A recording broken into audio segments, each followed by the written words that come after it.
Hello, friends, and welcome to the penultimate edition of TXN Sports World. I am your host, Anthony Florio, joined as always by good old MF Michael Fletcher and Michael Bullock.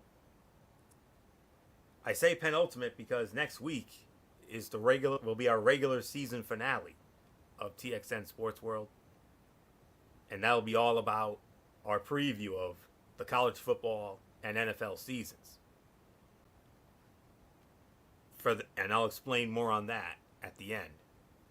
But that's going to be the primary focus of that show next week. So, in addition to what will be MF's final Big 3 basketball report, which he will lead off on that next week. Because the week after that, in 2 weeks, September 1st, it'll be the first time under this banner, but it will be the same show we always had before. TXN Sports World, College Football Thursday. Cannot wait. So, but before we get into all that, let's get into, let's set the table here. We were supposed to have a show last week. Unfortunately, that did not happen. MF was a little under the weather last week, so he decided to postpone the show out of the best interest, and I 100% agree with that decision. And here we are tonight, and we got a lot of stuff to get into and not much time to do it. So gentlemen, here we go. We're going to start it off with Bill Russell. His number 6 to be retired across the NBA. The NBA will honor the legacy of Boston Celtics legend Bill Russell by retiring his number 6 jersey for all 30 teams, the league and the NBA and the Players Association announced last Thursday. Russell becomes the first player in NBA history to have his jersey retired league-wide.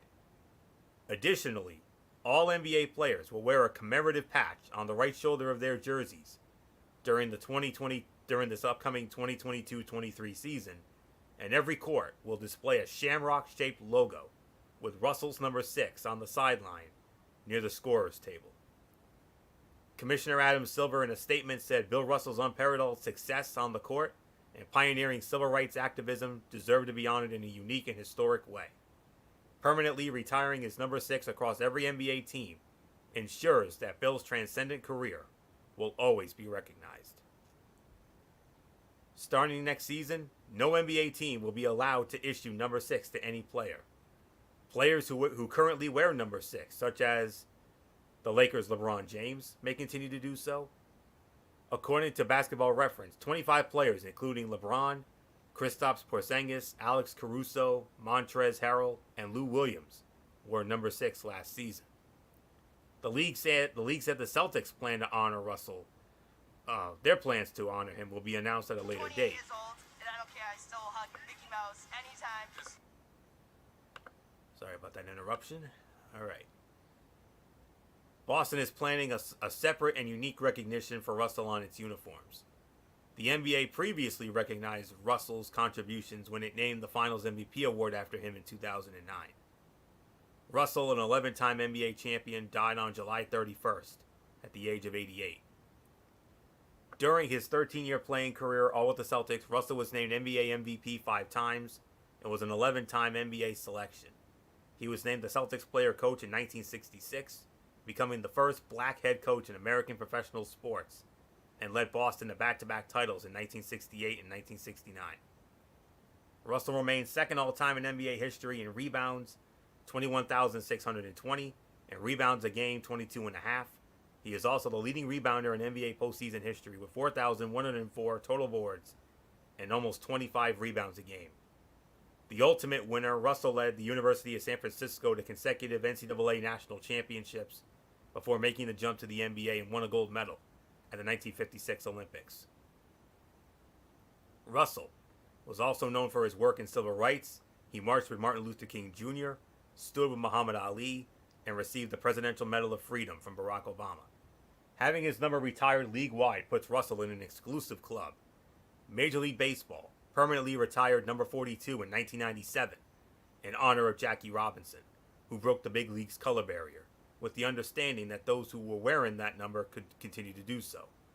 Mariano Rivera of the New York Yankees was the last in the majors to wear number 42, doing so through his final season in 2013. The NHL, upon Wayne Gretzky's retirement in 1999, said his number 99 would be retired league-wide in honor of that sport's all-time scoring leader. More than 250 players in NBA history have worn a number 6 jersey, and Russell is one of 12 players enshrined in the Basketball Hall of Fame who wore number 6 at some point in their careers. The others: Julius Erving, Patrick Ewing, Ben Wallace, Don Barksdale, Chuck Cooper, Larry Costello, Tom Gola, Cliff Hagan, Alex Hannum, Buddy Jeanette, and Neil Johnston. Nobody has worn number 6 for the Celtics since Bill Russell's final season in 68-69. And a well-deserved honor. We even called for it when we paid tribute to him a few weeks ago, and go figure, they must have listened to our show, because they went through with it. And this is the ultimate honor, a well-deserved honor for the greatest champion in all of team sports, and beyond deserving. And this is another reason why you have to consider Adam Silver one of the best commissioners in the major sports today, because he's a no-nonsense guy, and he makes all the right decisions. He's made so many right decisions, and this ranks up there as one of the great decisions he's ever made. And I commend him, and I commend the Players Association for agreeing to this. And it's going to be an emotional opening night. And that's our main event tonight. Our main event this evening will be our notable games, and we're gonna dive in to the NBA schedule that was just released this week. So we'll dive into that in our main event. But for right now, a great way to start it off with this. So not much more to say. Good old MF Michael Fletcher. We wanted it. The old saying goes, ask and you shall receive. Bill Russell is number 6, retired by the entire NBA. Yeah, and the thing is that there are certain players that you would think who would get that distinction or that honor or that privilege, but like you said, Anthony, only a selective few has gotten that honor. Henry Aaron, actually Jackie Robinson in baseball, Wayne Gretzky in hockey, and I'll admit it, yeah, Bill Russell deserves this moment, and it even was started to percolate when he did pass away. There was an outcry from many players saying that they felt like Bill Russell deserved for the number to be retired league wide, and the NBA heard it. The owners, the commissioner, and the Players Association all came together, and they were like, all right, how do you want to do this? And they came with these proposals, this idea. Commissioner Adam Silver does an immaculate job of bringing both sides to the table, and now here it is. The moment that what we thought was probably going to happen now is now a reality. One of the all-time greats is now immortalized forever.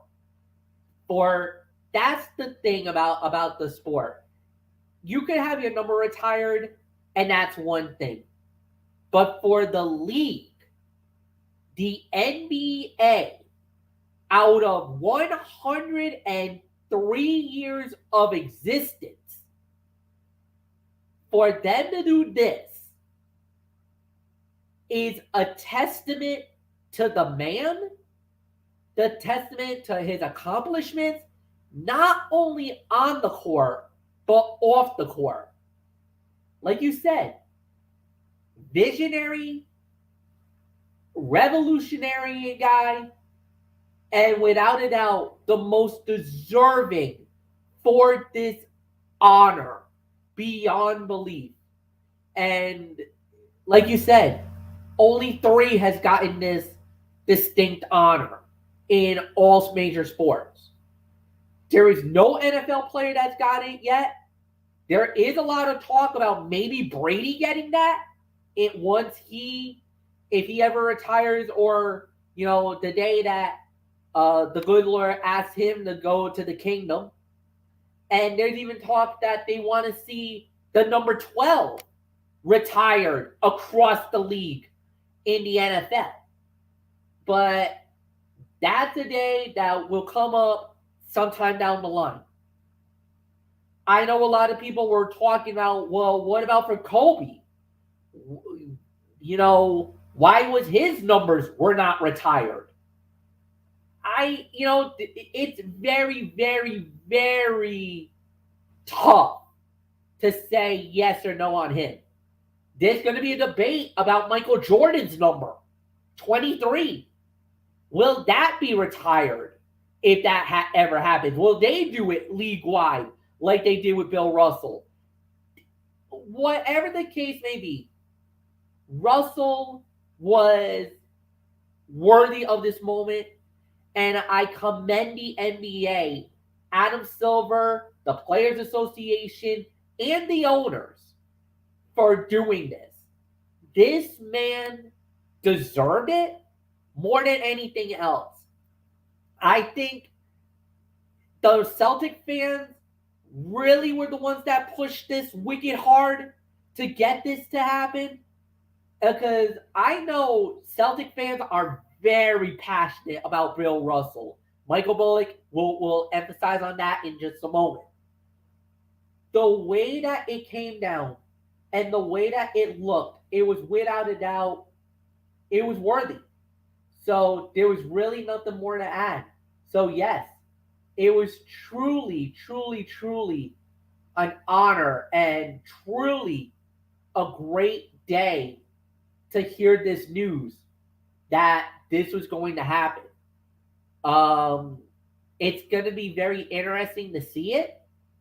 I know it's going to be very tough at TD Garden the opening night when the Boston Celtics have to play the Philadelphia 76ers, over the backdrop of Bill Russell, over the backdrop to know that I do believe the Celtics will be the first to do this, because his number is already retired at over that parquet floor at TD Garden. I wonder how the rest of the league is going to do it. Is Russell going to get his own separate number that gets hung to the rafter at TD Garden? And then how will the rest of the NBA, how will they honor Bill Russell? Are they going to, is there going to be a special banner for Bill Russell for the remaining NBA squads? How are they going to do this? That's the one thing I would love to see, and I'm very interested to see happen. But it's poignant. It is perfect. And oddly enough, the first game of the NBA season is going to be played by the Boston Celtics. It is poetic justice. TD Garden against the Sixers. We'll get into the schedule later tonight. This is kind of spoiler alert, but this is indeed the first game of the season. It is poetic that it starts with the Celtics, and I am very interested to see how they do this. So, Michael Bullock, you were the one that was pioneering for it. You were the one that was pushing for this moment. You got it, my friend. Russell is not just an icon. He's been immortalized by the NBA, and his number will never be worn ever again by any player in the NBA. Very soon, because there will be some players that still gets to wear it, but after they either retire or leave their squad, that number 6 will never be worn again. Yeah, like you said, this, I gotta give major props to Adam Silver, the Players Association, and the owners to make this happen. We all wanted this, and we're gonna get it. And Bill Russell, he's a legend, he's an icon, and he's not only all those things on the court, but he is off the court, especially as a civil rights activist leader. I mean, he he helped out big time in the community, and of course, as a player with what he did, mainly with the Boston Celtics, and just when you see those players, whether it's at the All Star game or when he's at the finals to give out that MVP, you could just see how much they look up to this guy and how much they idolize him, and nobody knew about it more than another man who's in the Hall of Fame, and that's Kevin Garnett, because you saw when Garnett came to the Boston Celtics, he learned from Bill Russell, and I mean, they bonded and they ended up becoming good friends. I mean, go out of your way to try to find that that sit down conversation that the two of them had. If that doesn't give you chills, I don't know what will. And then when Garnett had his post game interview when the Celtics won the finals, who was the first guy that Kevin Garnett found? And that was Bill Russell. And I love, he said so many times, he said, I got my own, which is his own ring now. And like I said, that laugh of his was just so contagious. How do you not like it? But it's going to be an interesting opening night. And it's, like you said, it's poetic justice that the Celtics and Sixers open the season at TD Garden. And it, yeah, what the ceremony is going to be like. Yeah, not just with the Celtics, but everywhere around the league. So, yeah, I cannot wait for this. And yeah, this is why we say Adam Silver is the best commissioner out of the four major pro sports. So, yeah, I cannot wait for this. So, yeah, there's really nothing more to say. Let's move on, Florio. And we're going to keep the good news coming. ESPN analyst Dick Vitale is cancer free after lengthy battles with lymphoma and melanoma, he announced yesterday. He wrote on his Twitter, Dr. Rick Brown just notified me with my results of my major PET scan and told me news I wish every cancer patient can hear. He said, Dick, you have gone from being in remission to being cancer free. Thank you to all of you that have sent me prayers. The veteran announcer, famed for his bombastic style and love of the game, broke the news that he had lymphoma in 2021, having already had several surgeries to get rid of melanoma. He later announced that he would be taking a break from doing games to rest his vocal cords. In an essay on ESPN, Vitale wrote that experts told him there was a cure rate of 90% for the type of lymphoma he had. And Vitale has been with ESPN since just after the network launched in September of 1979. He was inducted into the Basketball Hall of Fame in 2008, and the network released a documentary tribute to the analyst Dickie V on ESPN Plus in July. So, there isn't. What else is there that needs to be said on this? Good old MF Michael Fletcher. The best news possible. Dickie V, he's cancer free, baby. Yeah, he is. You can't make this up, man. I mean, it was scary. I think we all got nervous for Dick Vitale.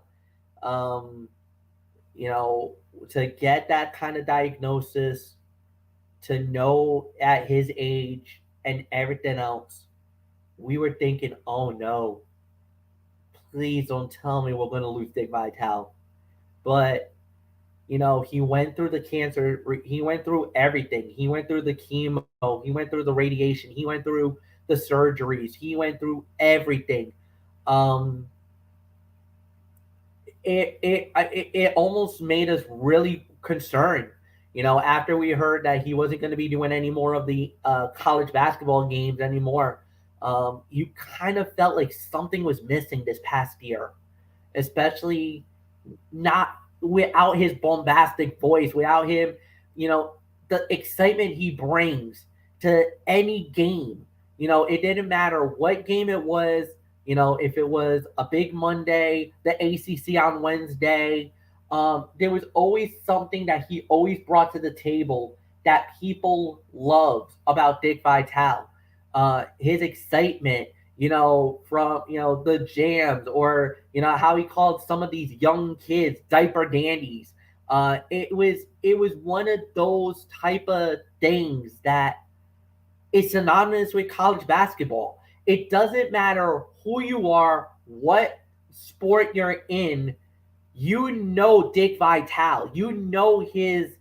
His mantra, his style, his whatever he brings to the table, and you love what he brings because of the fact that he is a legendary voice. And the thing was, he started out as a coach, and he wasn't really that good of a coach. Unfortunately, he didn't really have much success in coaching, and basically, he went off on a whim to work with ESPN as a college basketball analyst, and some people actually did not like him at the very beginning. He actually won them over. And that's where the love affair for Diggy V started. Because he was same thing, very excited, very bombastic, everything else. But in that day and age, especially the early years of ESPN, they were more blue collar. They almost were shocked at the way that Dick Vitale just was lighting up the television screens. Some people were put off by his antics at the very beginning.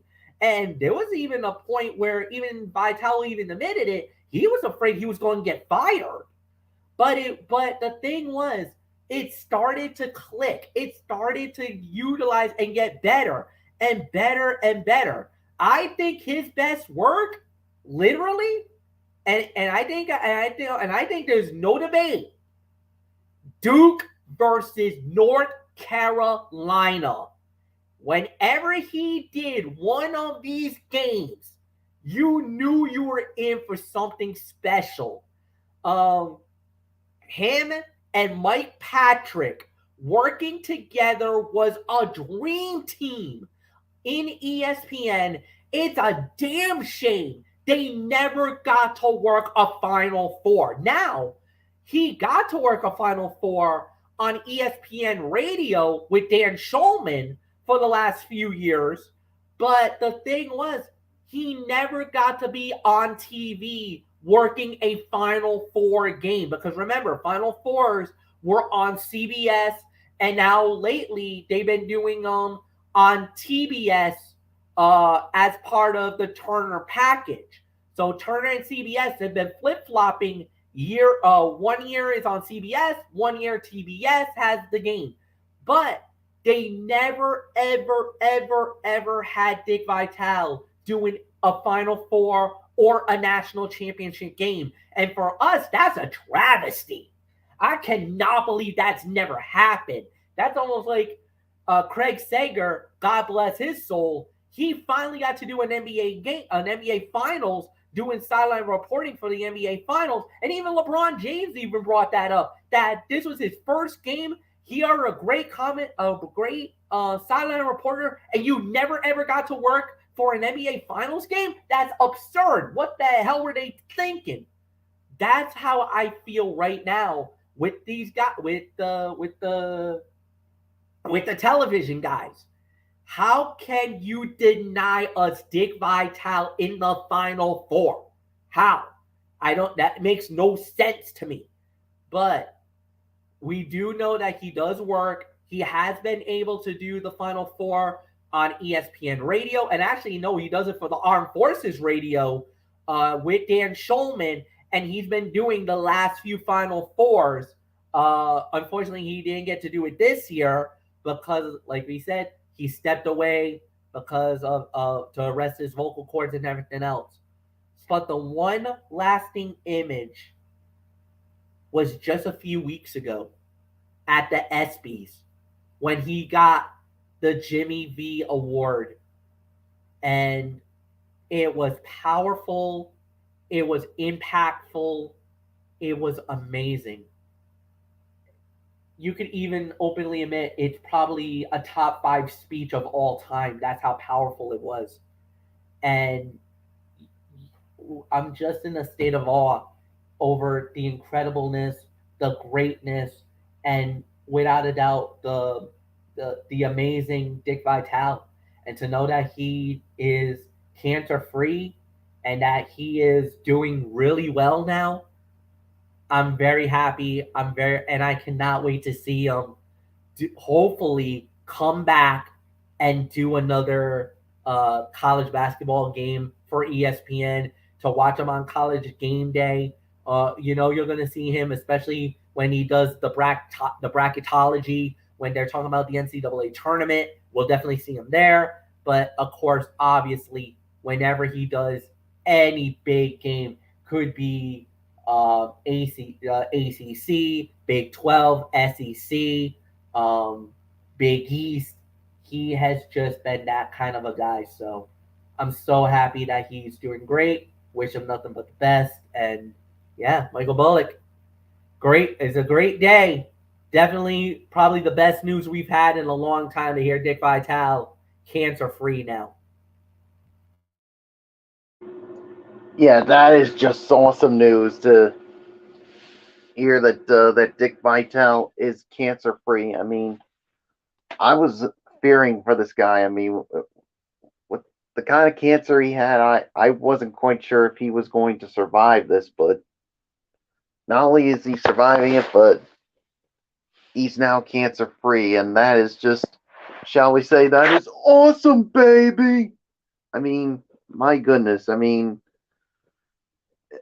he's one of the great college basketball analysts of all time, as far as I'm concerned. I mean, he makes it so entertaining and so much fun, and man, and I'll never forget the first time he came back. And I think it was I can't remember which game it was, and Dave O'Brien, and I mean, he had his arm around him as he was thanking everybody, and you could just see how emotional this guy was, and now to see him cancer free, I just can't wait to see him back in the booth, and and I just want to see him do another Duke North Carolina game. I mean, I've seen him do so many of those for so long, and this is just a great day, and especially after he got honored at the ESPY Awards, and this is the ultimate victory lap for him. And congratulations, Dickie V, you beat this, and I just can't wait to see you back in the booth for the college basketball season. So it's yours, Florio. Absolutely. I mean, me being the man of good faith that I am and always will be until the Lord calls me home, I'll say it like this. I'll say it as only a mighty man of the Lord would say. Hallelujah. Thank you, Jesus. Praise the Lord. I mean, don't ever underestimate the power of prayer, because we all prayed for this, and the Lord answers your prayers, and this is living proof. And Dickie V wasn't done blessing us yet, and sure enough, the Lord has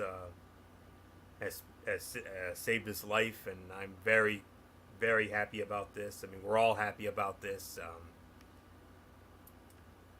I got the news of this as we were doing Wednesday Night Madness last night, and and I sent it to these guys, and I'm like, we've got to add this to the show, and there's no doubt about it. I mean,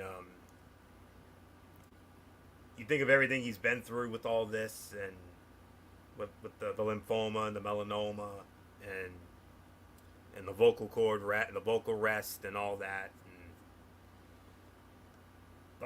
This college basketball season was not the same without him, but I'm glad that this all worked out. He's cancer free now, and when the college basketball season starts in about 2 or 3 months or so, you can only imagine how emotional that scene's gonna be when he comes back and does that first game, whatever it is, regardless of what it is. It's gonna be an emotional moment, and we're just so thankful and we're very happy that this happened. I mean, it's a miracle, no question about that. I mean, not everybody can beat this, but somehow, some way, he did. He fought and he fought and he fought, and he finally won after all this time. And he's still standing, folks. Just like the Elton John song, he's still standing, man, like a true survivor. And the three of us and all of his fans worldwide, we're all like little kids. We're so happy. So, congratulations, Dickie V. God bless you, and we can't wait to see you come back and do what you do best. ESPN original, getting that Jimmy V award. The speech ranks up there as one of the all-time greats. You got to go out of your way to see it if you haven't already. It's on YouTube, so you got to listen to it if you have a moment. It may be a little long, but trust me, it's worth your time. So that's all there is to say on that. So unfortunately, we have to bring a cold hard dose of reality to this show. Unfortunately, and the reason why I put this in this spot is because this is something that Michael Bullock wanted to address, and I'm going to give him the floor to do it right now. The baseball world was rocked last Friday afternoon when it was learned that one of the game's brightest young stars, Fernando Tatis Jr., had tested positive for a performance-enhancing substance and was hit by Major League Baseball with an 80-game suspension. Tatis, the 23-year-old superstar shortstop who had already emerged as one of the faces of the sport, was only days away. He was just days away.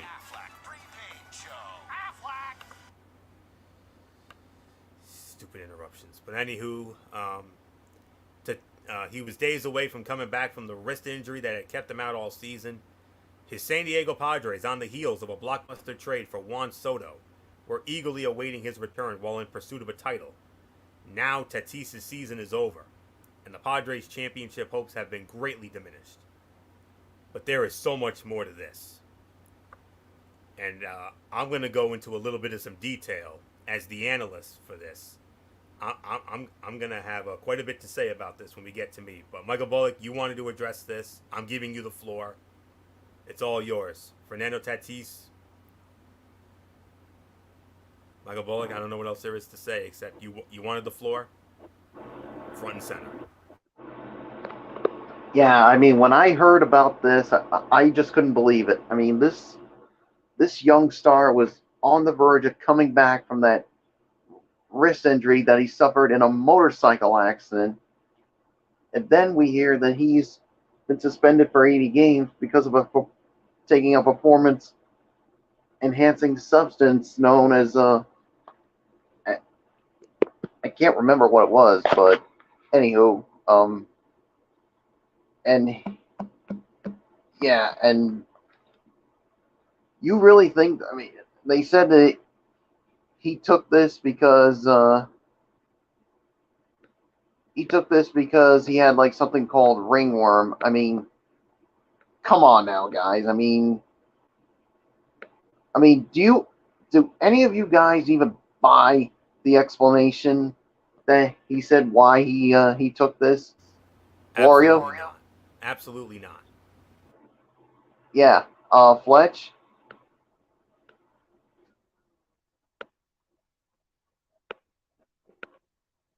I don't know if he stepped away or anything, but go on, Bullock.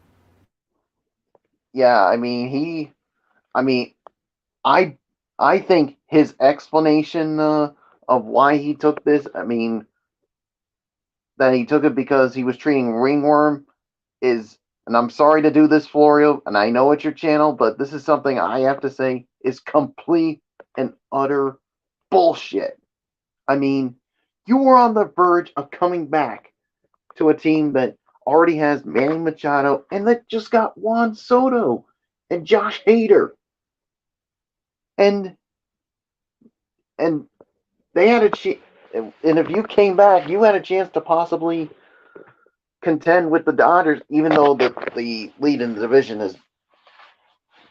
is too much big, but you still had a chance to possibly win a title, and now you had to go and do this Noggin Diva nonsense. Give me a freaking break, man. And even his own teammates and the general manager were not happy about it. And quite frankly, I don't blame him for one freaking second. I mean, this is just unbelievable. I mean, I can't believe that he would. I mean, this is just the perfect example of a young player who was so freaking frustrated with how slow the recovery process is. So what does he decide to do? He decides to take something that's a performance enhancing drug. I mean, oh my gosh, I just can't believe that he would stoop this low to do something like this. And now, because of this, not only are you going to miss the rest of this season, but for the first part of the 2023 season.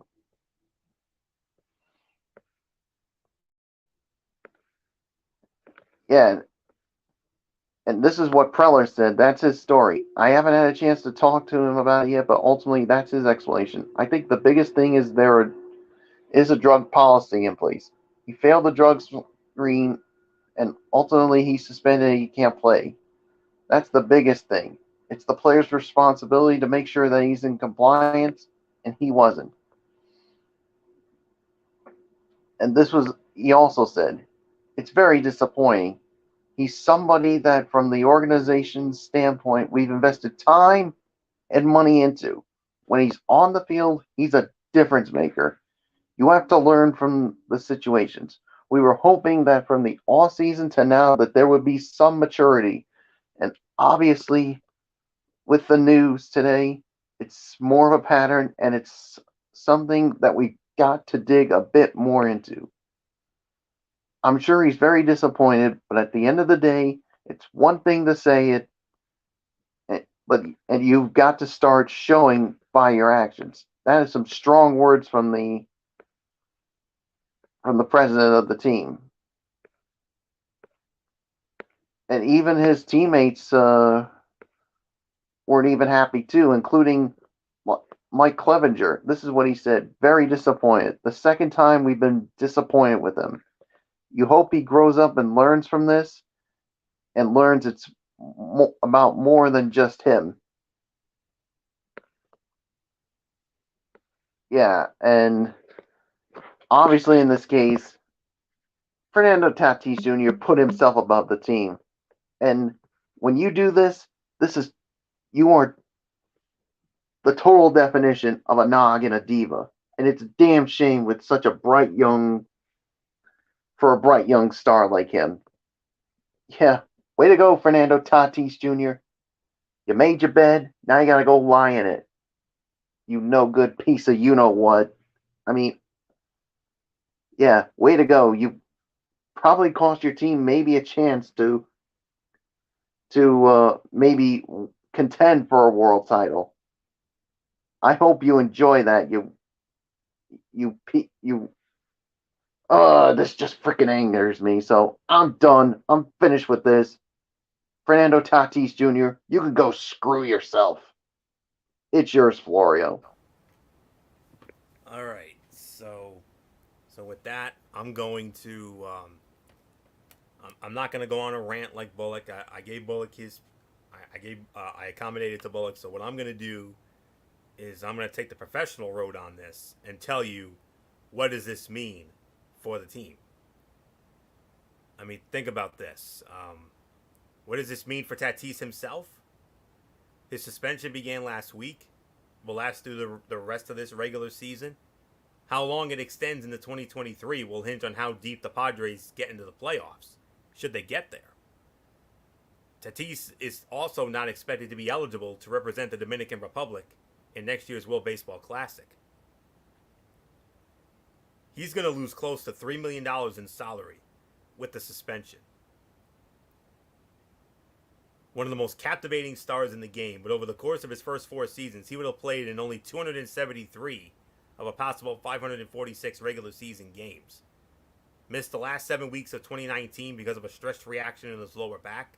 Spent all of 2021 dealing with a bulky left shoulder, and will miss the entirety of this year for factors that were seemingly well within his control, a wrist injury that likely occurred during an off-season motorcycle accident, and now this positive drug test. For the Padres, it doesn't get any more deflating than this. Go back just about 16, 17 days ago when fans were lining up outside the gates of Petco Park, clamoring to get into the stadium for a midweek game against the floundering Colorado Rockies. It was because the team had just traded for Juan Soto. Yes, but it was bigger than that. It was a palpable excitement, not just because of what the Padres were at the moment, but of what they would be very soon. They stripped their farm system bare while in pursuit of Soto and others because they saw an opportunity to go for it, a belief rooted largely in what the team accomplished without Tatis. With him back in the lineup, they saw a legitimate championship contender.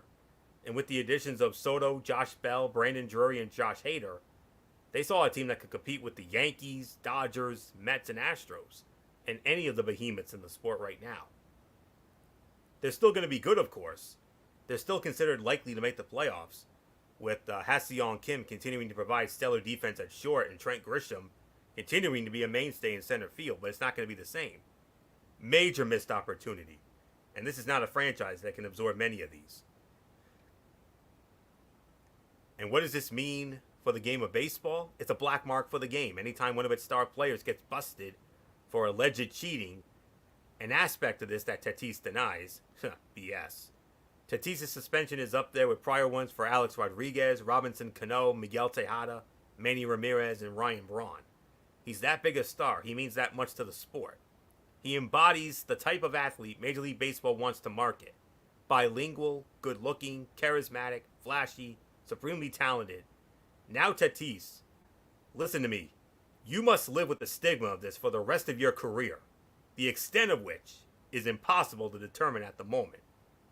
Your image is never going to fully recover.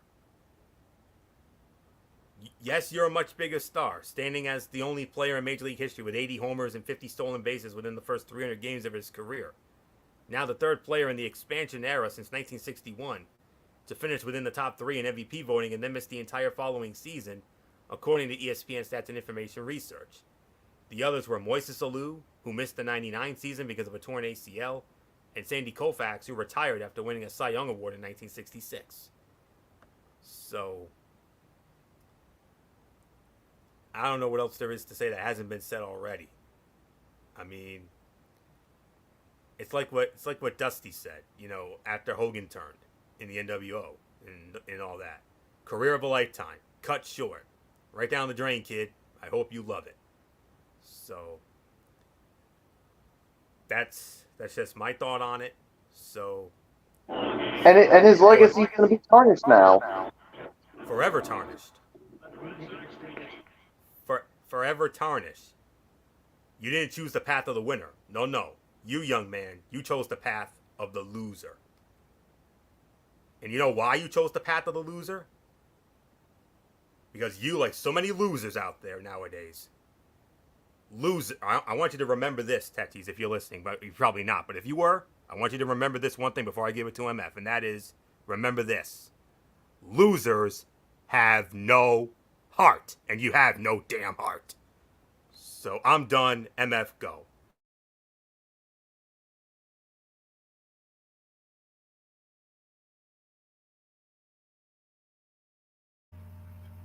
I will say this.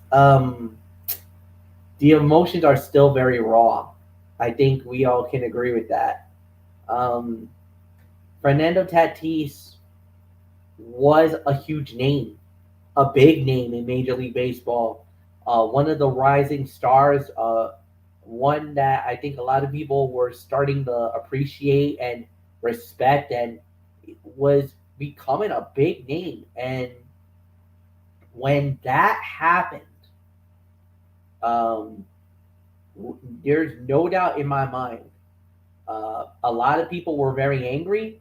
I think a lot of people were very. It was shocking. It really bothered us for a player like that to get caught. And what made it worse, what made it worse was his explanation for why he failed. I think that's one of the worst excuses you could ever have in Major League Baseball. I mean, it wasn't even like, even for me, I was like, are you kidding me? That's the reason why you're saying you failed? No, there's no possible way that's even accurate. So it just really, it like, it was one thing to fail, but the reason behind it made it even worse. Like, that was 10 times worse than anything you could have done. All right, if you fail, you fail. You own up to it. You say, look, I messed up. I made a mistake. And then from there, after you do what you did, there's really nothing more to add. Like, it really stunk more than anything else. And I mean, there's so many people that looked up to Fernando, man. And that's the thing. And that goes by what you were talking about the Dusty and the Hogan thing from the Bash at the Beach, Florio. A lot of people looked up to Fernando Tatis Jr.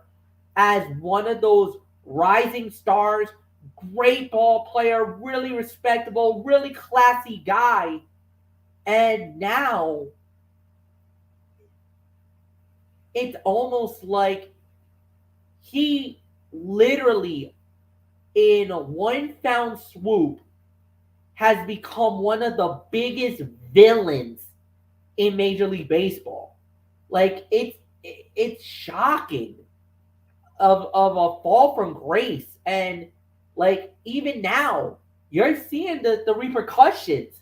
Um the San Diego Padres have literally distanced themselves, pulling him off from any advertising, pulling him off from any marketing that they always used to have for him. He was like one of the marquee stars. And now he's not even mentioned.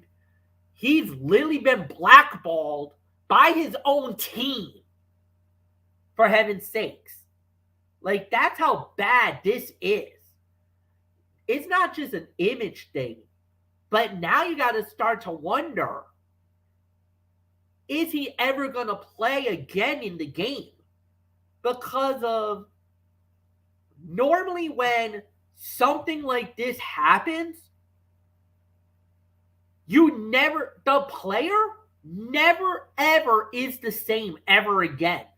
There's a few exceptions that's gotten through and has still had a good career past his suspension.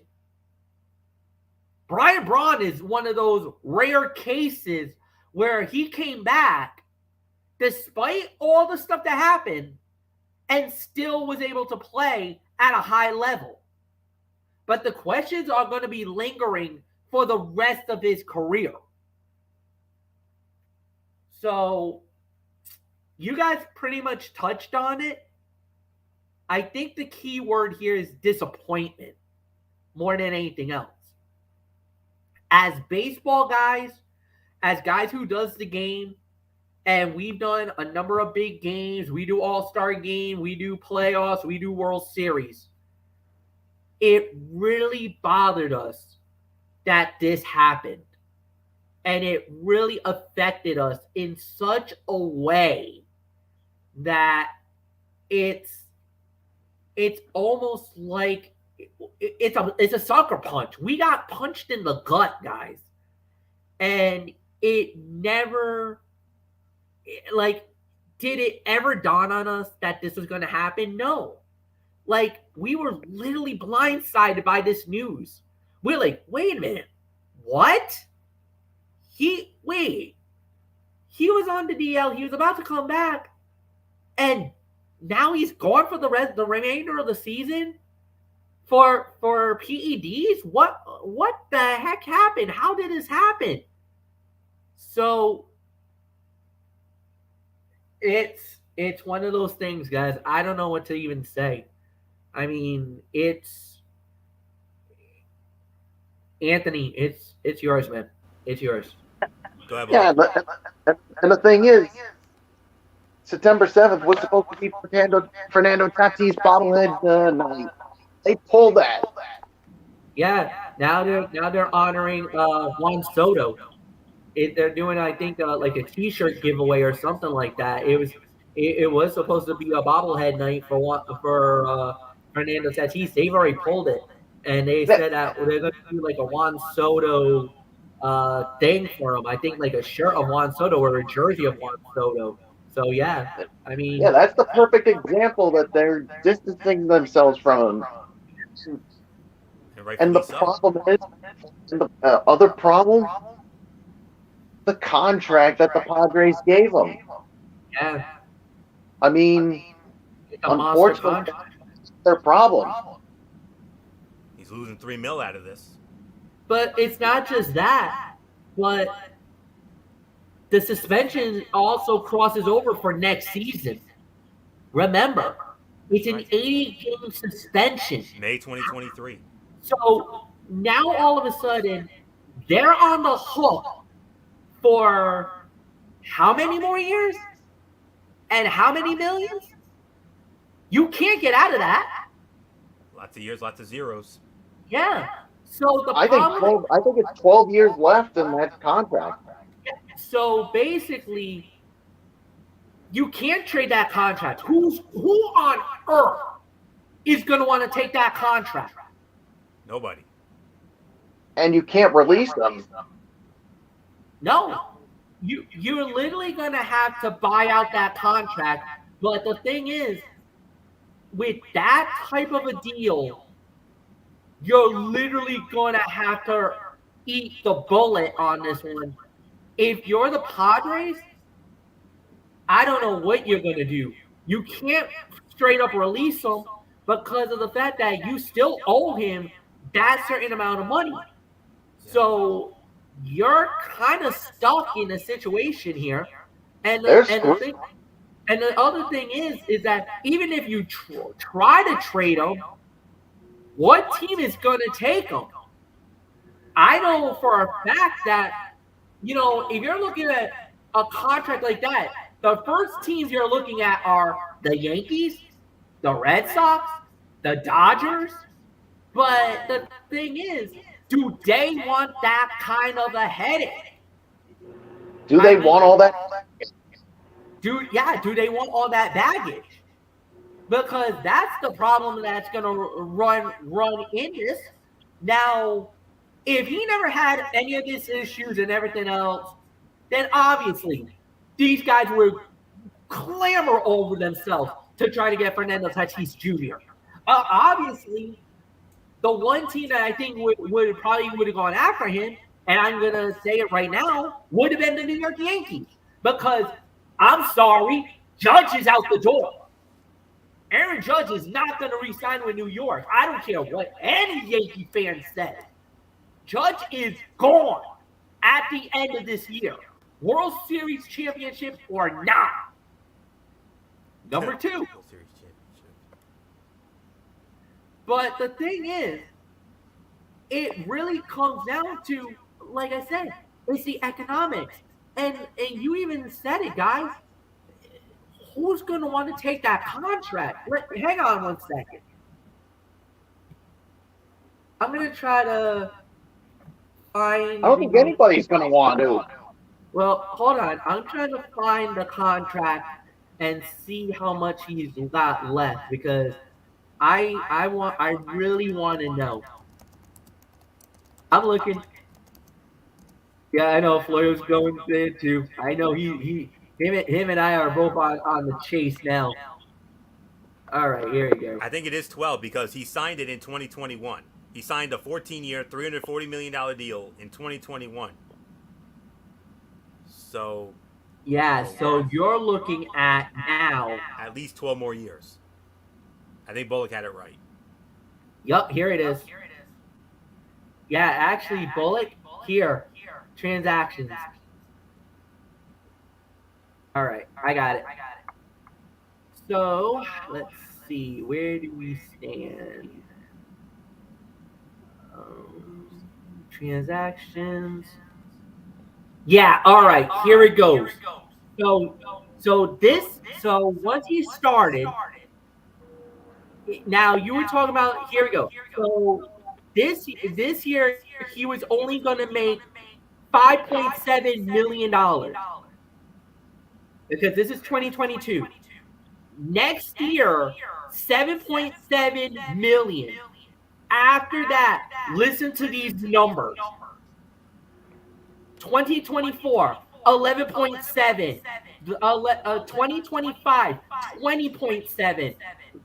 2026, 20.7. 2027, 25.7. 2028, 25.7. 2029, $36 million. Yikes. That is how much the Padres are on the hook. It is very little at the beginning, but boy does it bite them when it on the back end. So I'm sure the Padres right now. They're probably like we screwed the pooch on this one. Big time. Because if you try to get out of it now, okay, fine. You only owed him $5.7 million. That contract is gone. Like, he can't even get paid for that season because of the fact that he didn't even play a single game. So he loses all that. That's gone. 2023, $7.7 million. But then after that, you're looking at 11.7, 20, 25, 36. And that 36 is for 6 years. From 2029 to 2034, which would make him 35 years old. That 5-year window, he's going to make $36.7 million. Wow. How the hell do you get out of that contract? You can't. You don't. You can't. You're stuck with it. So, damn, that's all I can say. There's really nothing more to add. Yeah, the Padres probably they're looking back at it right now. They're like, we never should have given him this amount of money. Overreach. Major overreach. It wasn't that it was an overreach. It's that the production that he did, it quantified that kind of a stat. And the problem was that it wasn't just him, but look at the market in Major League Baseball. Look at the market at the time when this happened. That's the real problem that we had here. it was not that it was just that, oh, he did, he did this, he did that. No, but remember, who else was in that market at that time? This was right around the same time that Bryce Harper had that monster deal. This was around the same time where Mike Trout had that $500 million contract. So the market was there. It was wide open. And the Padres decided that that was the moment that they wanted to go all in and they wanted to wrap up Fernando Tatis Jr. long term, knowing that this guy was going to be the cornerstone of the team. Because honestly, if they didn't make that move, who knows where Fernando lands? Because he would have gone to the Yankees. He'd probably go to the Red Sox. He'd probably go to maybe the Dodgers. But the thing was, at the time, that was the market, and the market was dictating that way. So, in one way, yes, it was a gamble. Yes, it was a risk. But the thing was, at the time, the market was so crazy and so chaotic that it's like with anything in the NFL. When we see these high numbers, this is what the players are thinking. Wait a minute. If this guy's getting that much, I'm worth this amount.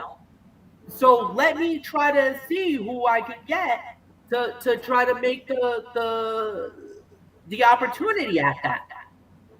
So it's crazy what just happened. But but the thing is that like you said, he can only blame himself for the stupidity that he just made. That was one of the biggest mistakes of his life, and the problem is he's gonna have to live with that for the rest of his career. Go ahead. All right, we got a lot of other things to get into here, guys. So with that, we could we could do like a podcast about this or something if we wanted to. But for right now, there's some other things that we need to address here, and let's lighten the mood here because we damn sure need it after that. Field of Dreams game that went down a week ago in Dyersville, Iowa. The Chicago Cubs and the Cincinnati Reds on Fox. Chicago Cubs win it by a score of 4-2. Suzuki with a double to deep left center, scoring Wisdom. Horner single to shallow left, scoring Suzuki.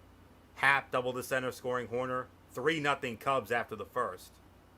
And then in the fourth, Madrigal single to center, scoring Velasquez. 4-0. And then in the bottom of the seventh, Reynolds got the Reds on the board with a 2-run double, scoring Frailer and Barrero. Winning pitcher was MF's old friend Drew Smiley. 5 innings, 4 hits, 2 walks, 9 strikeouts for the win. Lodolo, the loser for Cincinnati, 4 2/3, 4 runs, 7 hits, 4 walks, 6 strikeouts on his end.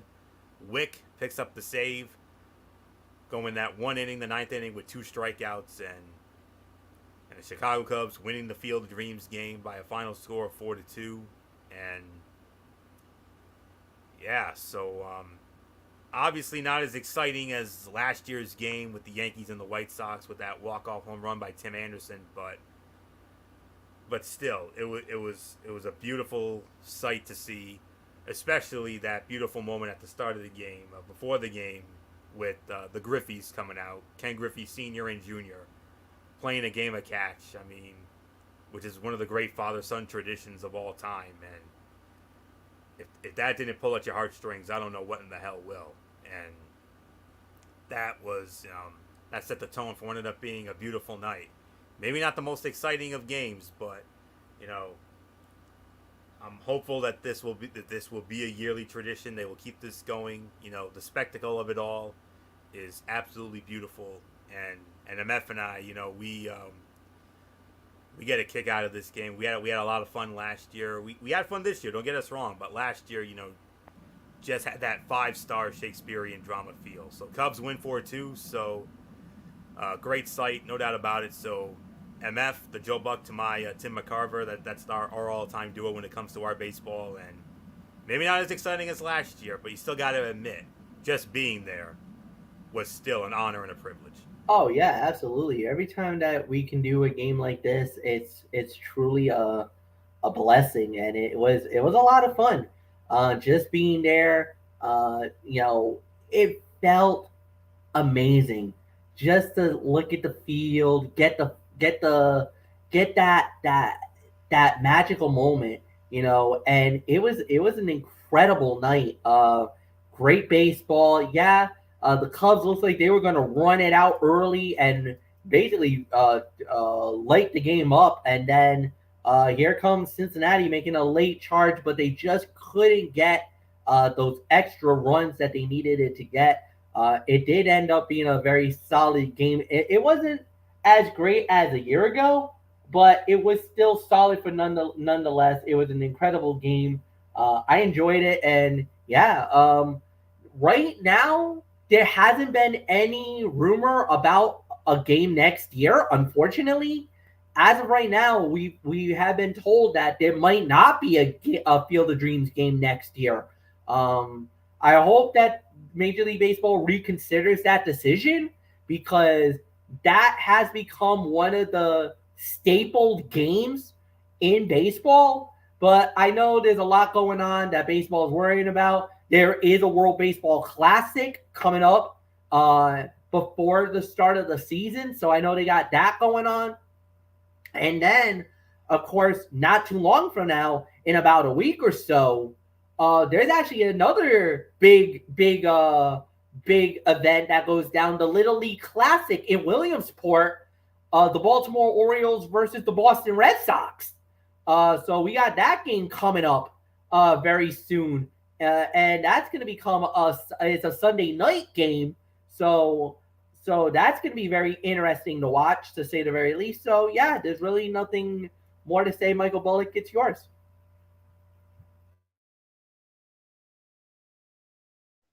Yeah, I mean, it was still a good game, but like you said, not as good as the one we saw last year with the Yankees and the White Sox. But it was still a fun game, and especially just to see the field itself. I mean, if that doesn't make you a kid, I don't know what will. But I mean, like you said, the Griffies out there playing catch before the game, and then of course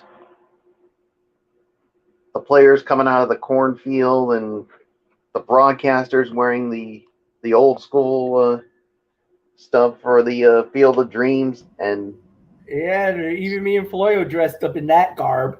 yeah, the three of us would be dressed up like that. With the newsboy hats, yes, sir. Oh yeah, yeah.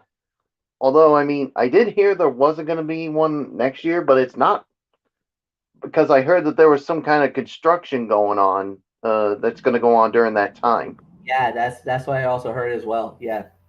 Yeah, so that's what it is. So it's not because Major League Baseball doesn't want to do it. It's because of stuff that would get in the way. So Yeah, I think what they're trying to do is, I think they're trying to expand it, or basically what they're trying to do is they're trying to make the Field of Dreams more like a museum style, like of a place. So I think mhm. what they're trying to do is they're trying to construct it in a way that it makes this as more than just a tourist attraction. They want to make the Field of Dreams an actual place that people can go and marvel at the original Mhm. field. And then obviously it looks like what they're trying to do is they might be trying to add on to the stadium that the Major League Baseball constructed for the game. So we might have something really special, not next year but the year after. Yeah, yeah. So we'll have to wait and see. But good game, but not as good as it was last year. So it's yours, Florio. All right. Moving on to our next story, we go to the NFL. After a roller coaster offseason that included a surprising trade request, a social media scrubbing, and a half dozen other receivers signing lucrative contracts, the final domino fell back on July 31st when wideout Deebo Samuel agreed to a 3-year contract extension with the San Francisco 49ers. The deal is worth a maximum value of $73.5 million over the 3 years and includes $58.1 million in guarantees, sources told Adam Schefter. So, MF, I know during last season you were very high on this young man, and Yep. it's only fitting we started with you because nobody was more higher on this young man than you were. Yeah, and the thing was, I really enjoyed the fact, and I was very happy to hear that Debo is actually signed a long-term contract, and he deserves it. He was a hell of a player. He was amazing, to say the very least. And I was a little concerned that they were going to try to do something or kind of cost Debo an opportunity, but Debo was threatening to hold out, or I could say sit in, but he actually ended up continuing his career, and they were able to get it done. You know, at, Despite the threat of being of a trade and everything else, the Niners stayed put and they steadfast, and they're like, no, we're not gonna let this blow. We're not gonna let you get away. We want you as part of our team. We believe that we got something special. We truly believe you are. We have future plans for you, and that's why we're gonna try to do whatever we can to get this opportunity. And yeah, no doubt about it, they did an incredible job. So credit to the Niners organization for calling Debo's bluff by saying, no, we can get you, we can ink you. You're gonna be a Niner, and we assure you, you will be fine. You will be compensated. Just give us the time. Debo gave them the time, and look what happened. They got the deal done. The Niners needs Debo Samuel. The Niners must have Debo Samuel on the team, because where Debo goes, that causes a lot of headaches for a lot of other defenses in the NFC, and that's the main thing. If you don't have Debo on your team, I think the Niners are dead. They are in a big world of hurt. With him there, they have they'll be a lot better without. They would be a lot better with Debo than they would have been without Debo. Let's say that. So nothing more to say, Michael Bullock. It's yours.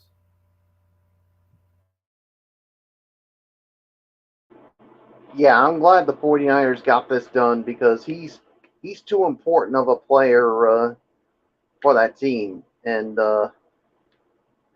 why they got, of course, to the NFC Championship game last season. And yeah, whether it's Jimmy Garoppolo or Trey Lance, I mean, they're going to rely on Debo Samuel. So yeah, I'm glad the 49ers and Debo got this deal done to keep him as a 49er. So yeah, there's really nothing more to say. It's yours for you. Yeah, Debo Samuel is the 7th wideout this offseason to sign a deal worth at least $24 million a year. Before this season, only DeAndre Hopkins of the rival Arizona Cardinals had hit that mark. In striking the deal, the Niners and Samuel brought a peaceful end to a turbulent negotiation that saw Samuel request a trade from the Niners in April. Despite that request, San Francisco held firm to its desire to work through whatever issues bothered Samuel and reward him with a significant contract that would keep him with the team well into the future. Mission accomplished. Because you remember, during the draft in April, the Niners received some offers on Samuel, but never got anything close to what it would have taken to move on from him. And in the weeks that followed, Samuel slowly came back into the fold, attending the team's mandatory full squad minicamp in June, and then Samuel reported on time for the start of this year's training camp. And he and coach Kyle Shanahan talked through the plan for him as camp opened, agreeing that Samuel would do conditioning work on the side as the Niners and his representatives continued hammering out a deal. And at that time, General Manager John Lynch was more optimistic than ever that the sides would strike a deal. And that's exactly what they did. And in signing Samuel, the 49ers retained their most productive offensive player. In 2021, Samuel coined the term wide back because of his ability to play receiver and running back. In his dual role, he emerged as a unique offensive threat, becoming the first player since 1999 and third in NFL history to have at least 1,000 receiving yards, 5 receiving touchdowns, and 5 rushing touchdowns in the same year. Along the way, he averaged a league-leading 18.2 yards a catch, and 6.2 yards a carry, while scoring a combined 14 touchdowns. His 1,770 yards from scrimmage ranked third in the NFL, and his 8 rushing touchdowns were the most by a receiver in league history, as he surged to All-Pro honors.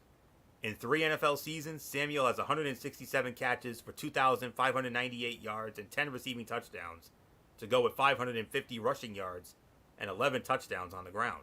He has played in 38 games, missing 1 in 2019 and 2021, but missing 9 in 2020.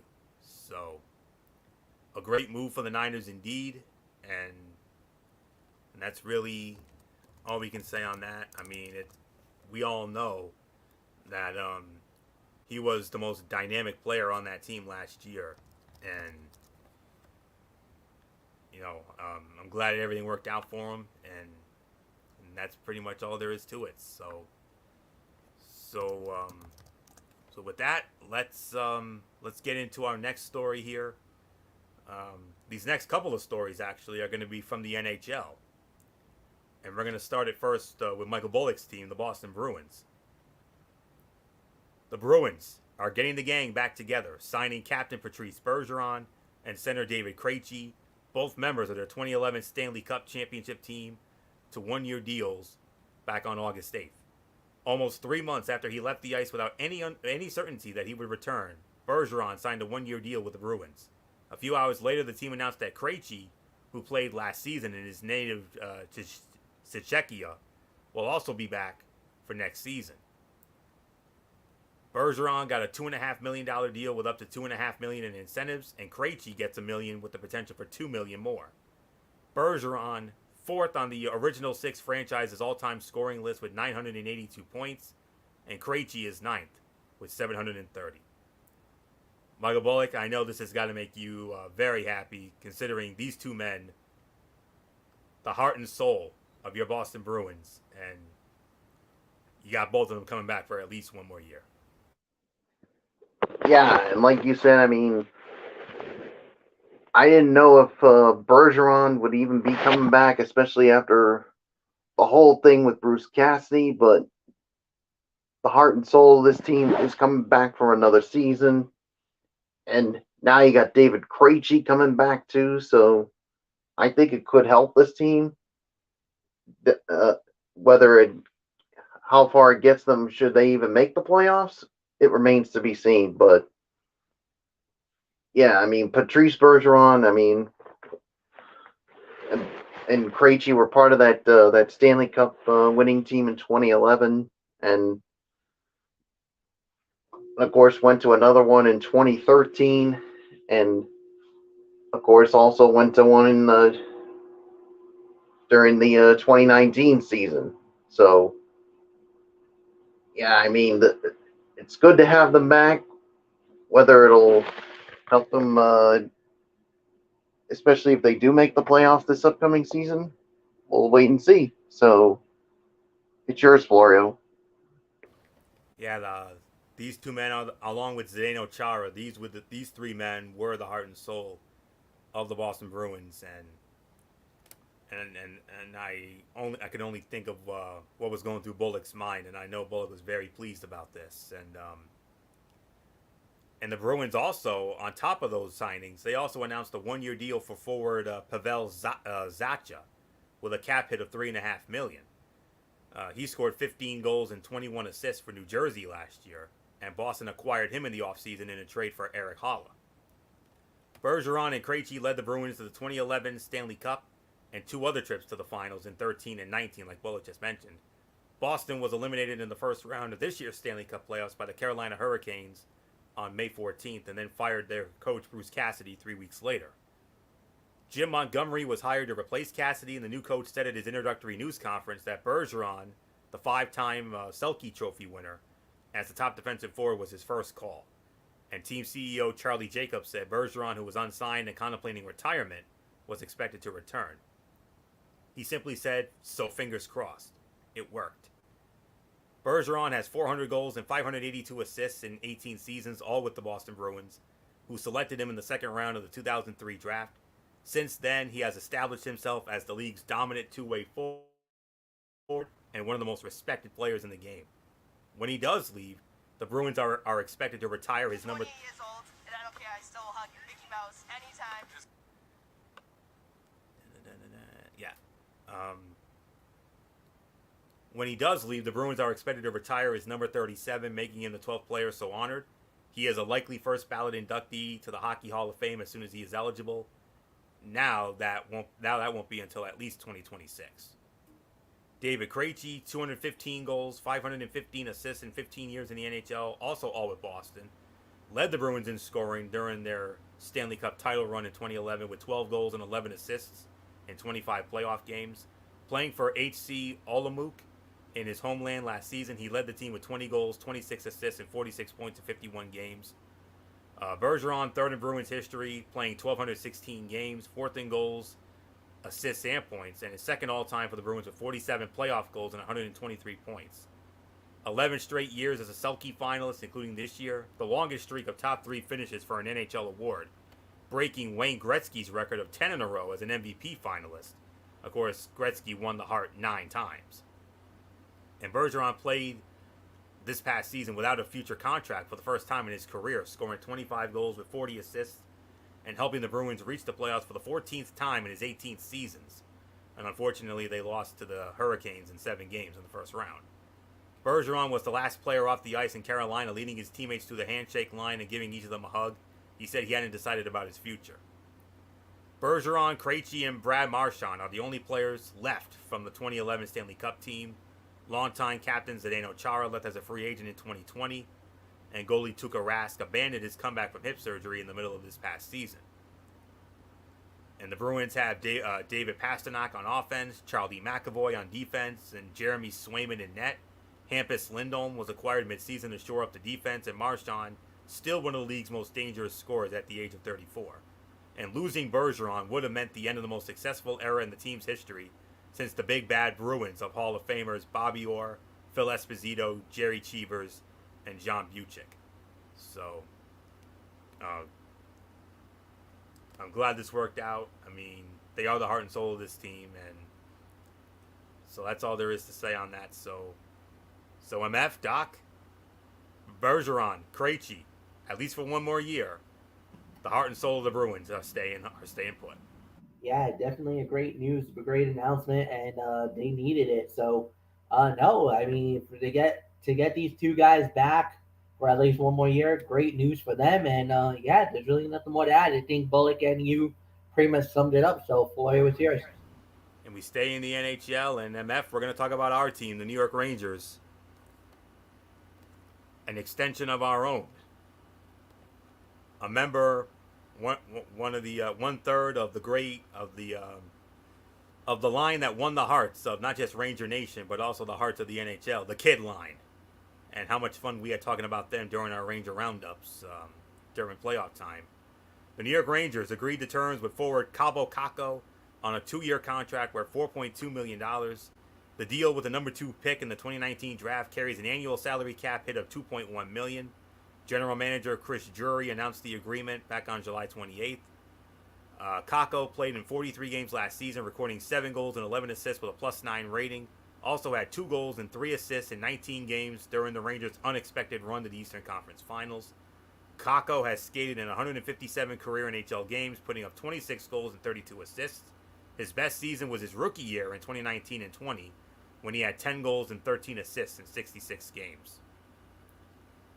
Great signing. I'm happy with the move. I know MF's happy with the move. And, you know, him, along with Alexis Lafreniere and Philip Hedl, that kid line, that was one of the many reasons why the New York Rangers had the year they had this past season.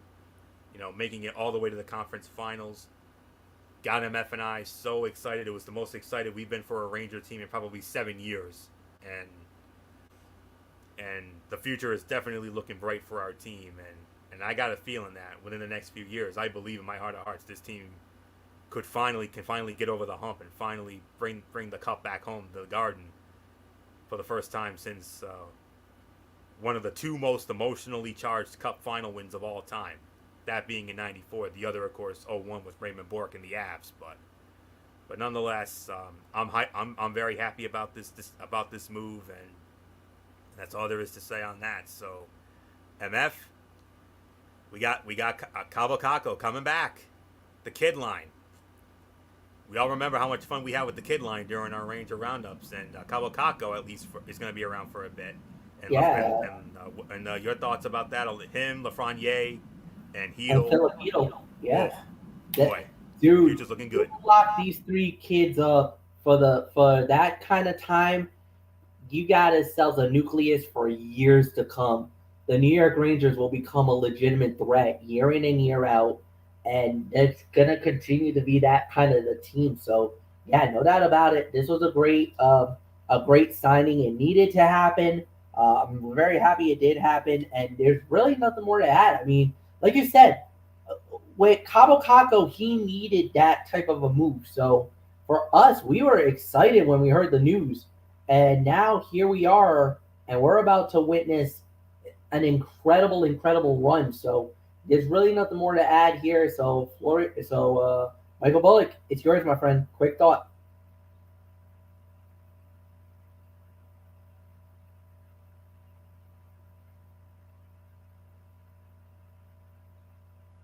Bullock, are you there?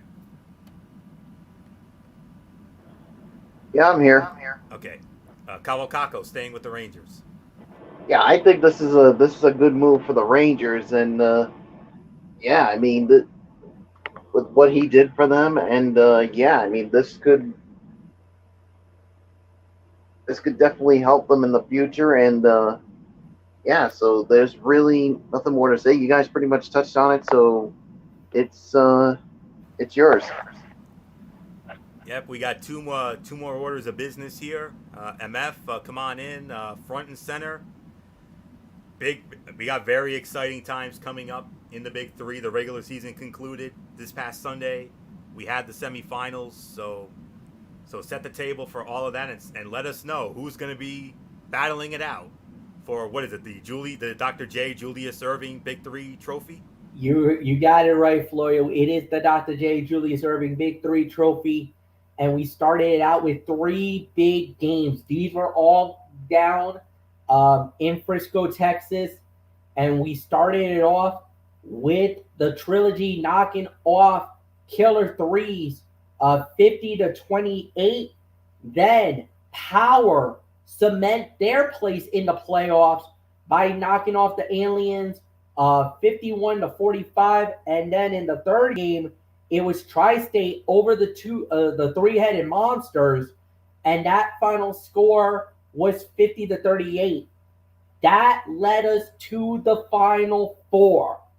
So, with that said, the Final Four matches were Trilogy versus Aliens, Three-Headed Monsters versus Power, and here's how the games went down. Trilogy advances to the finals. They go to Atlanta, winning it by the final score of 50-45. Isaiah Briscoe, 21 points. Earl Clark had 18 points in a winning effort. Aliens had Deshaun Stevenson with 15 points, and Duzin Blunt had 15 points as well. But the game that everybody is talking about was game number 2. Power advances to the championship, knocking off Three-Headed Monsters 51-49. Unbelievable game. I saw it live as it happened, MF, and two of the all-time two legendary figures in basketball history, Nancy Lieberman Klein and Reggie Theus, the coaches of these teams. Awesome. Yeah.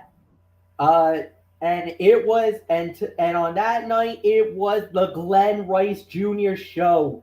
26 points, 6 rebounds in the victory. TJ Klein had 10 points. Kevin Murphy had 28 points in the losing effort, and Jamario Moon had 13 points. Ladies and gentlemen, your final. The game will start early in the afternoon. 3:30 tip-off for the game. And Well, there's only one. It is the championship game, the finals of the Big Three. The reigning, defending champions trilogy goes up against season 2 champions Power.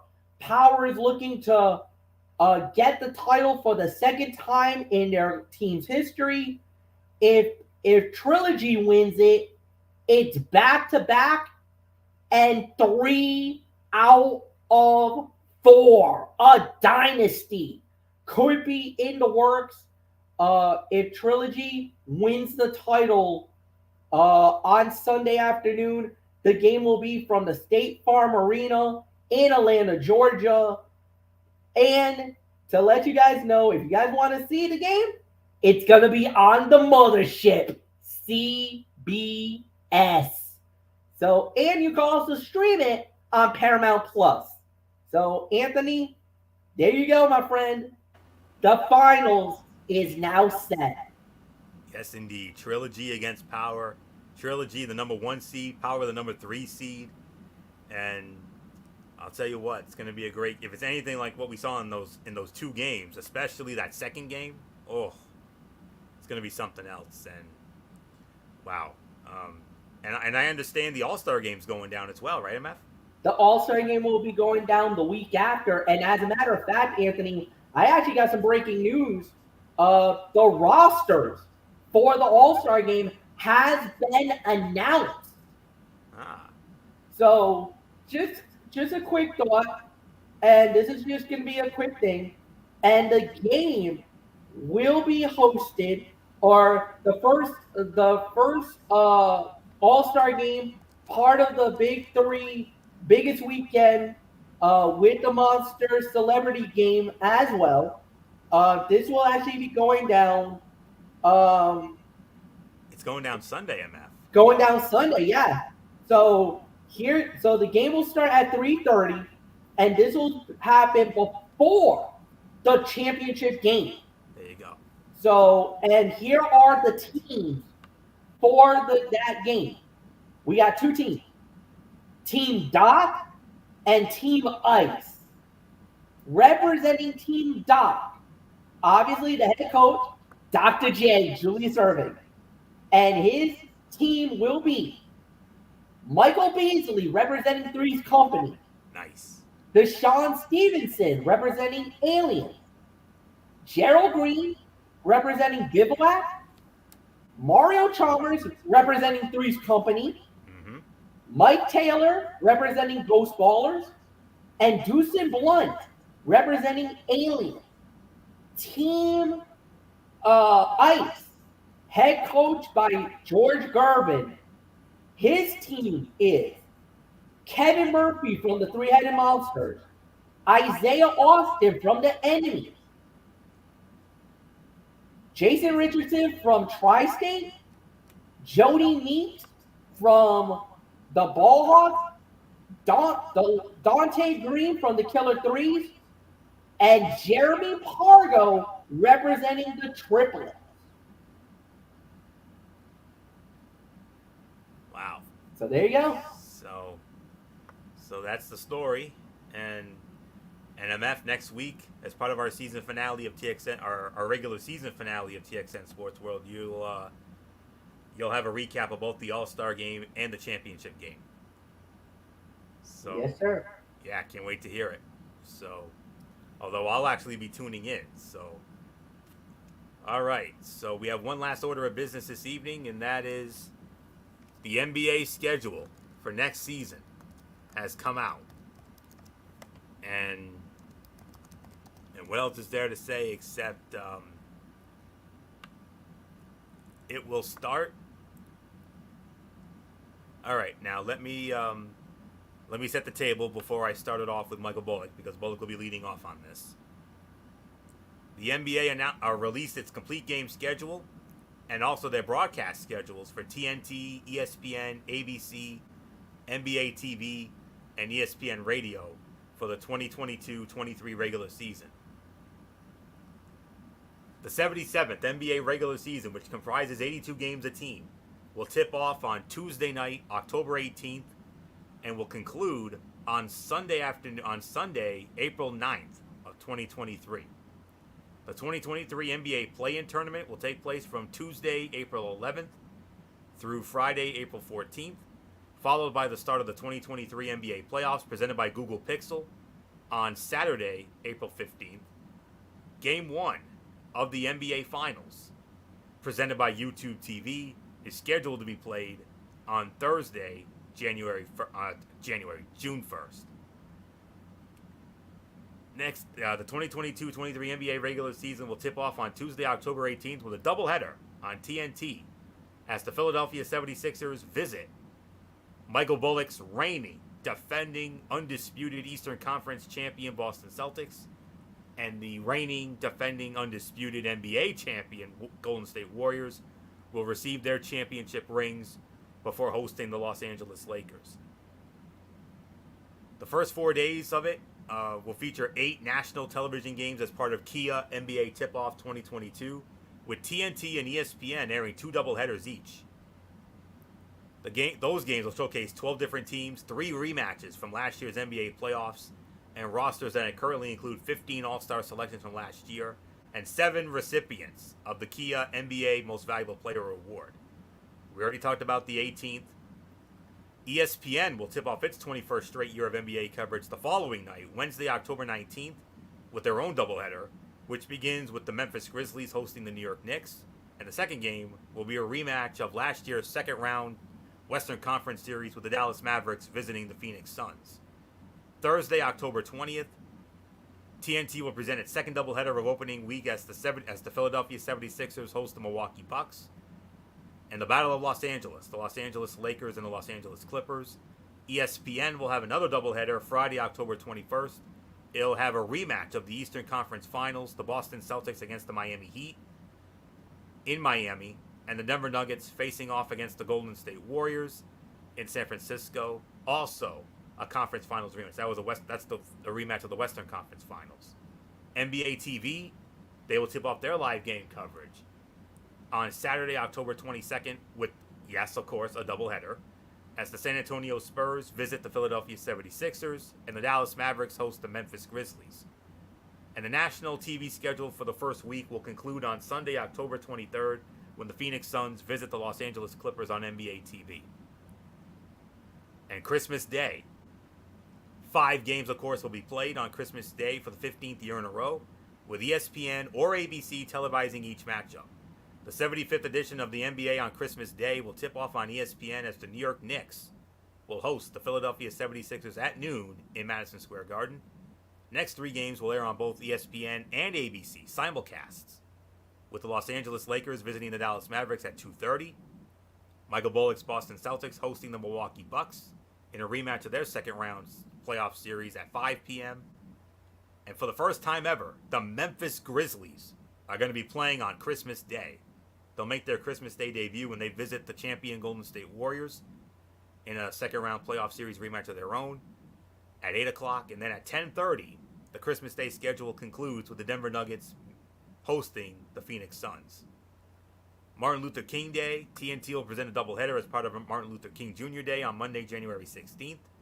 In the first game, the Atlanta Hawks will host the Miami Heat in a rematch of last year's first round series at 3:30. In the second game, the teams with the 2 best records in the regular season will meet when the Phoenix Suns, who are an NBA best 64-18 last season, visiting the Memphis Grizzlies 56-26 last year at 6 o'clock, marking Memphis's 21st annual Martin Luther King Jr. Day celebration game. NBA TV will also have 2 games on Martin Luther King Day, with the Celtics visiting the Charlotte Hornets at 1 o'clock and the Lakers hosting the Houston Rockets at 10:30. And as Election Day approaches, the NBA and its teams will continue to encourage fans to make a plan and vote and participate in the civic process and all that.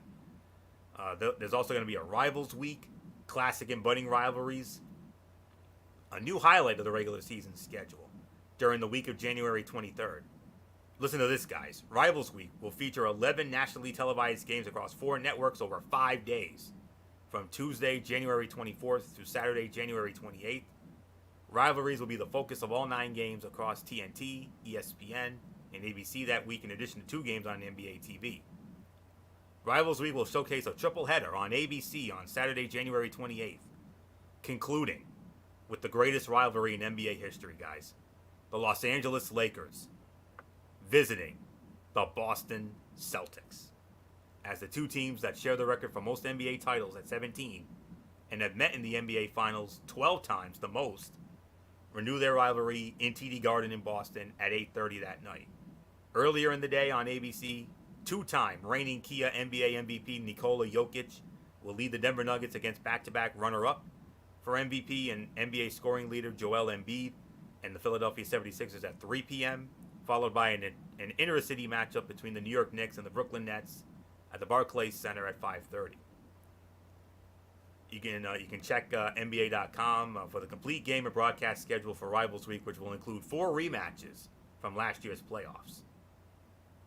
And the global games will feature the return of the global games with 2 regular season games outside the U.S. and Canada, both televised by NBA TV. I know how much MF loves this, so MF, I'll set the table for you. The NBA Mexico City game, 2022, will see the Miami Heat face the San Antonio Spurs on Saturday, December 17th at the Arena CDMX in Mexico City at 5 o'clock.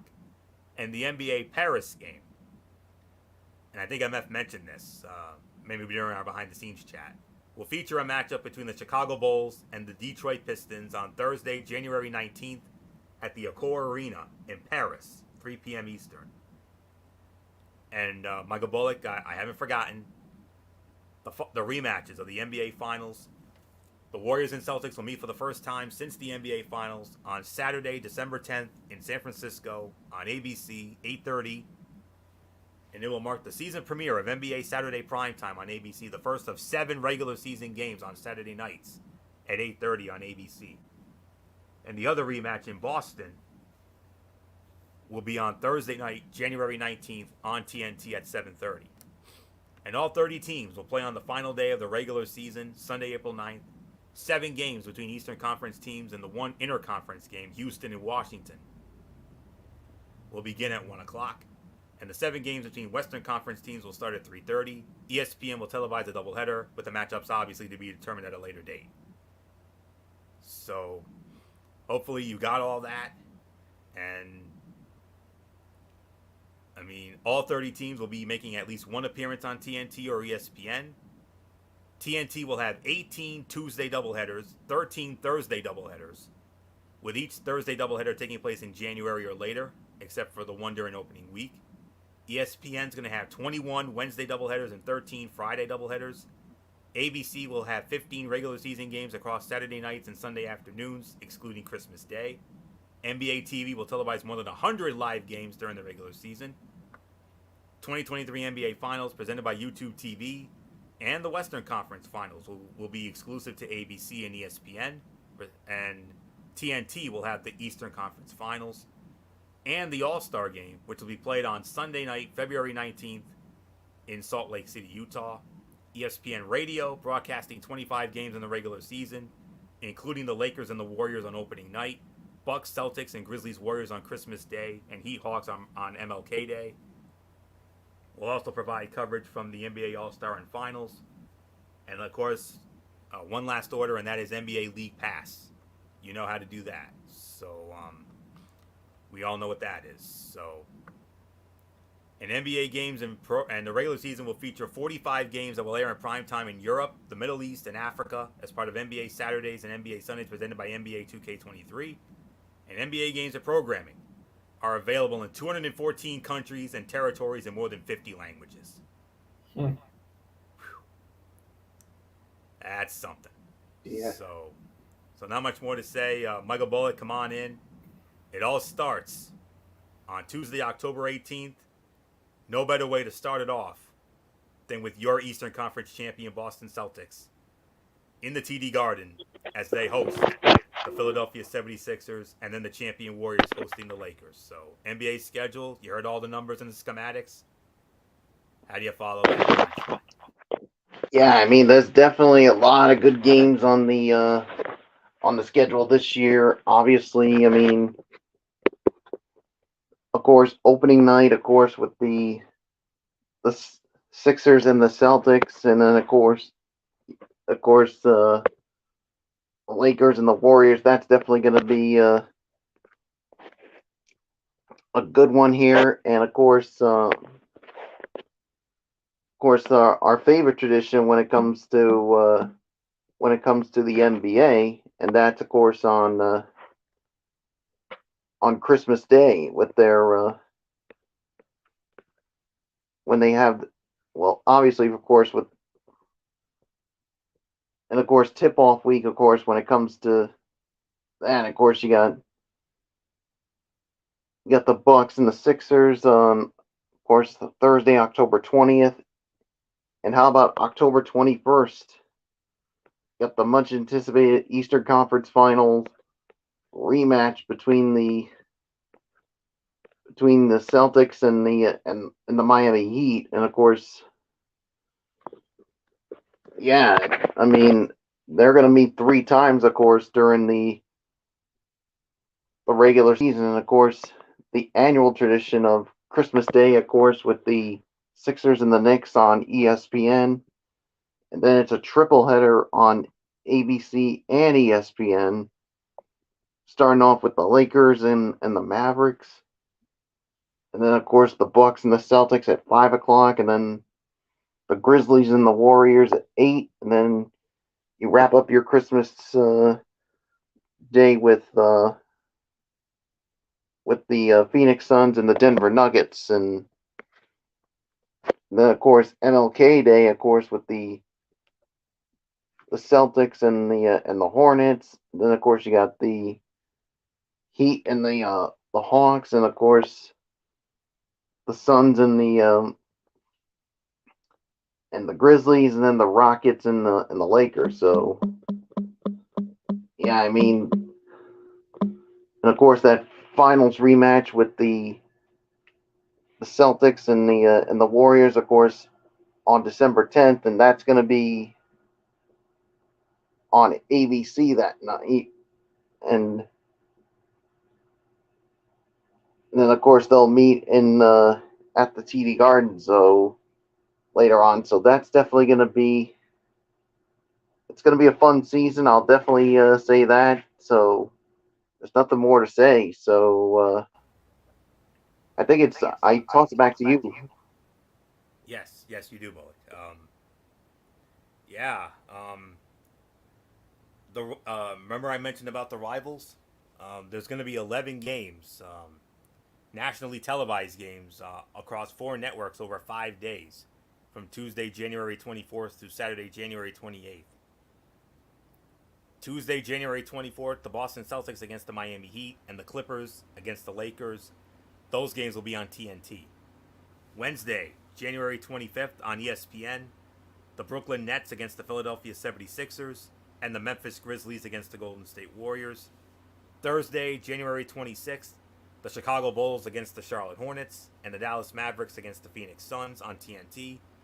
Friday, January 27th, these games will be on NBA TV.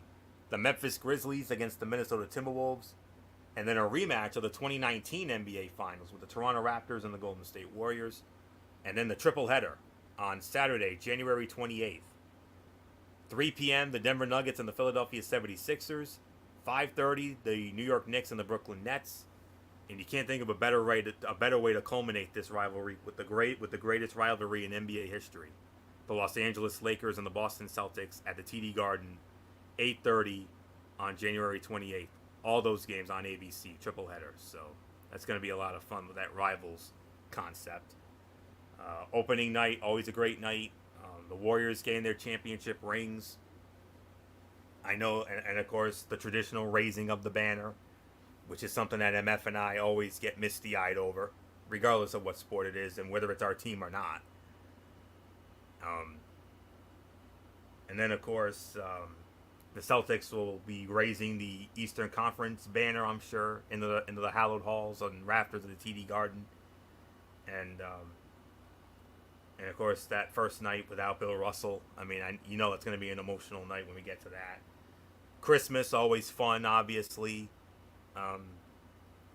with all those great matchups. I mean, Philly and New York, obviously, we know the history of those teams. I mean, they've had a lot. They played a lot of games on Christmas Day back in the old school days. I mean, in like the '80s and the '90s. I mean, especially in Madison Square Garden. So a lot of fun there. I'm a little surprised they didn't save the Warriors and Celtics rematch for Christmas. I mean, they've done finals rematches on Christmas and in years past, and I would have thought they would have done Celtics Warriors on that night. They didn't.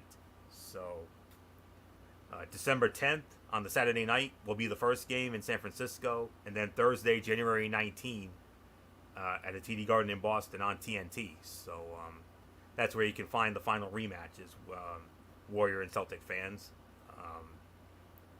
The Global Series, I mean, that's going to be a sight to see. I mean, I know MF's probably going to wax poetic on that when we get to him in a moment, because I know how much MF loves those international games, regardless of the sport. But one in Mexico and the other in Paris, I mean, that's going to be a sight. Martin Luther King Day, we know the tradition with that. And the Memphis Grizzlies getting to play on Christmas Day, I mean, that's going to be a treat, especially with Ya Morant. I mean, that young man is just so fun to watch. I mean, you don't believe me? Go back and watch the highlights of him in last year's playoffs, because he was electrifying from start to finish, let me tell you. And to see that young man on Christmas, that's going to be a hell of a stocking stuffer, I'll tell you that right now. And the Rivals Week, that's what I'm looking forward to, especially Lakers Celtics. I mean, the greatest rivalry in the history of the NBA, and the most storied rivalry. You can't think of a better way to climax that Rivals Week than that. Great concept. I'm looking forward to that. Of course, the All-Star Game, February 19th, obviously the night before, Saturday, February 18th, with my favorite part of it, All-Star Saturday night. You guys know how much I love All-Star Saturday night. I like that more than the game, honestly. Even though the game, twice over the last few years, 2 of the last 3 All-Star games have been, Shakespearean drama exciting, especially that first concept in 2020 in Chicago, which was, we consider that the greatest All-Star game of all time, and how much fun we had with that. And I can't wait to see that again. And play-in tournament coming back for the playoffs. I mean, that's going to be exciting.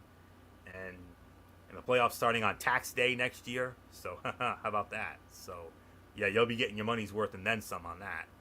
And then the finals on June 1st, and then we take it from there, guys. So it's going to be a fun season, like Bullock said, and it all tips off on October 18th with Bullock Celtics hosting the Sixers and the Warriors hosting the Lakers.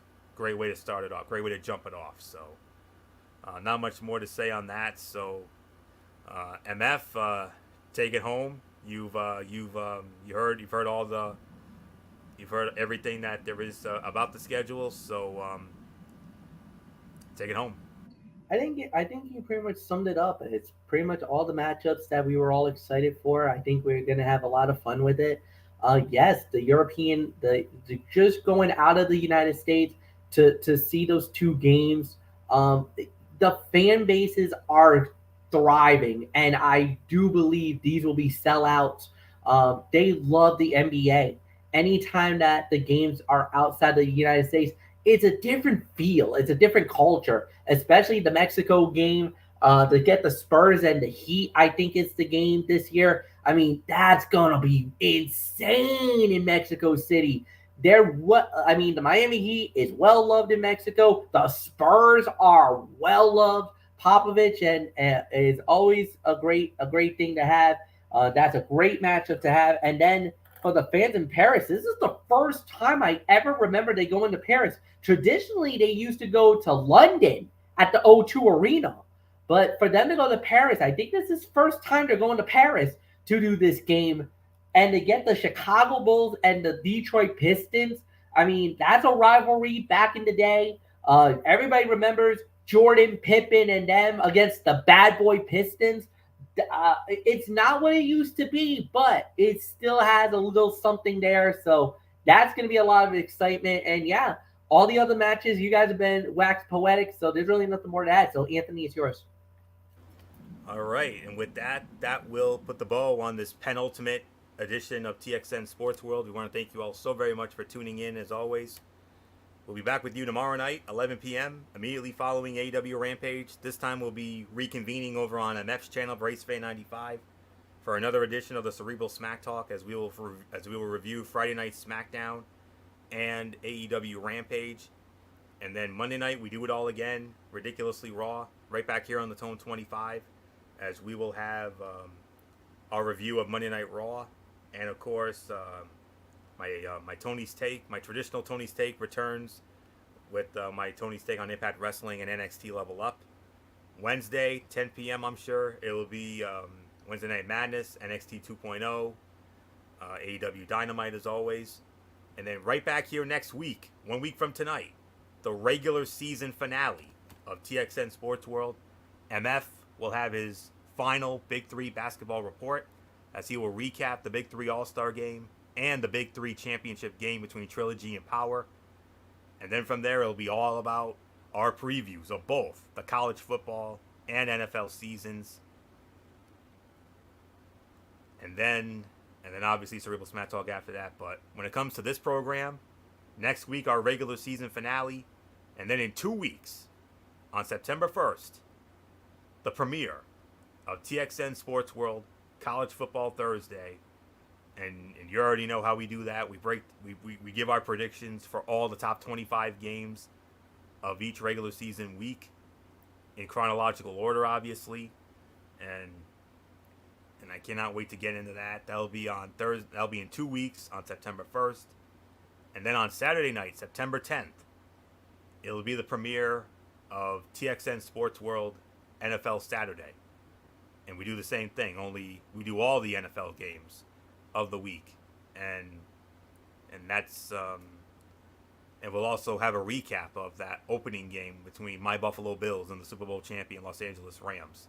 That's going to be something else. So the good stuff's coming, my friends. Get ready. The best is yet to come.